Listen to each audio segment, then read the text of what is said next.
For Chinese New Year, the Chinese people in the mainland or overseas around the world have a gathering of family and relatives. There are likely no less than 500 to 600 million Chinese people traveling around this period. This is a cultural custom. The Thai people have Songkran, where relatives gather together, and for Christians it is likely Christmas Day. When the relatives gather together, they recollect their elders that have already passed away and who used to gather like this. The living children, grandchildren, and great-grandchildren remember the times in the past when they used to have happiness and warmth when they were all still together.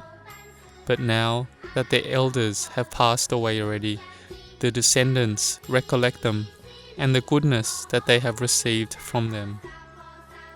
And here, what should we do when they have already passed away?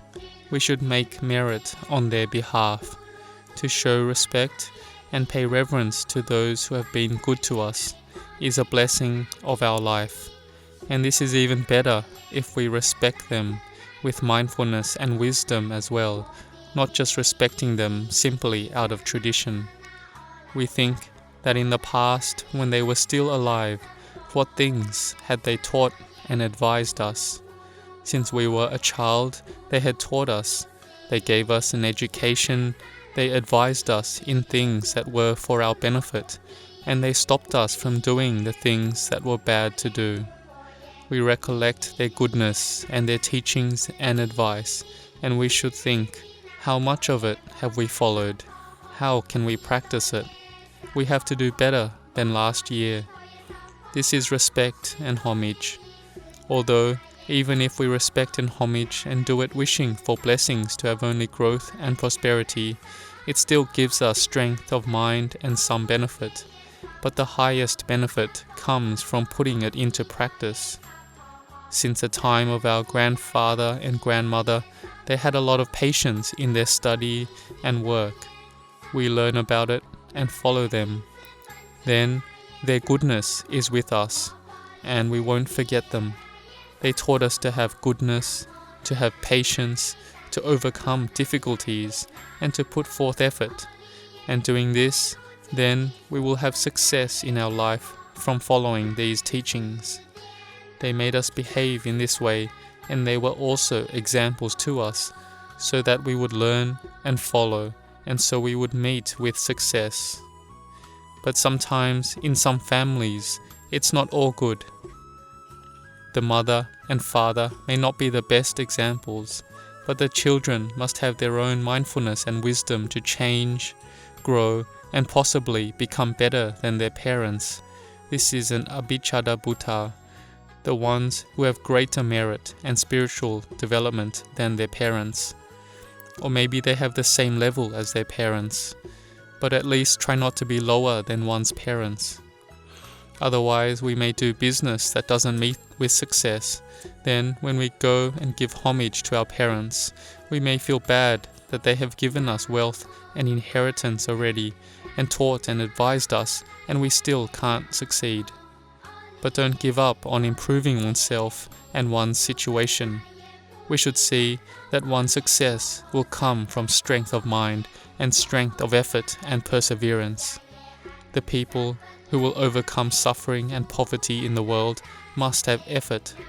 The ones who will attain to noble virtue and goodness in Dhamma practice must have effort. So, success will arise because of effort and perseverance. So coming to Chinese New Year, where relatives and family get together, have respect for one's elders so that one can get their advice and follow it and apply it to one's life. And following the tradition of giving out ampaos or red money envelopes to one's relatives and to workers that have been working and sacrificing all year, one's mind will have metta, loving kindness, and compassion. So we will gain the benefit of respecting and paying homage to our elders and ancestors that have passed away by thinking of the goodness that they have done, and we make merit on their behalf. We pay homage to our mother and father. All our relatives and good friends come together, and we support our wife and kids to have happiness. Then these are all blessings of our life. We have Sila Dhamma, morality, goodness. We also respect the Devas. We respect the Devas because they have the good qualities of hiri, moral shame, ottappa, fear of wrongdoing. They have these two qualities, so they are a Deva. Their minds are higher than humans. Their minds have metta and compassion, helping others too. We respect and homage the Devas. We think of them. We ask for them to rejoice in all the merit and spiritual goodness we have done all through the year. So all the times we have built goodness, we think of them. So not just thinking of them, respecting them once a year on Chinese New Year. We think of them often because they have helped us constantly. Our minds then have happiness. We can see that the Chinese people in Thailand, Malaysia, Singapore, Hong Kong, Indonesia, Vietnam, they do business and it prospers. They have prosperity. And one cause of this is because they have honesty. When I was a child, I went to Chinatown with a friend who was of Chinese ethnicity. And this friend ordered some goods from one of his older brothers. He ordered some goods and they sent the goods to him without any invoice or proof of purchase. I was wondering how he could just order with only his word. He said that here they used honesty, having trust in each other.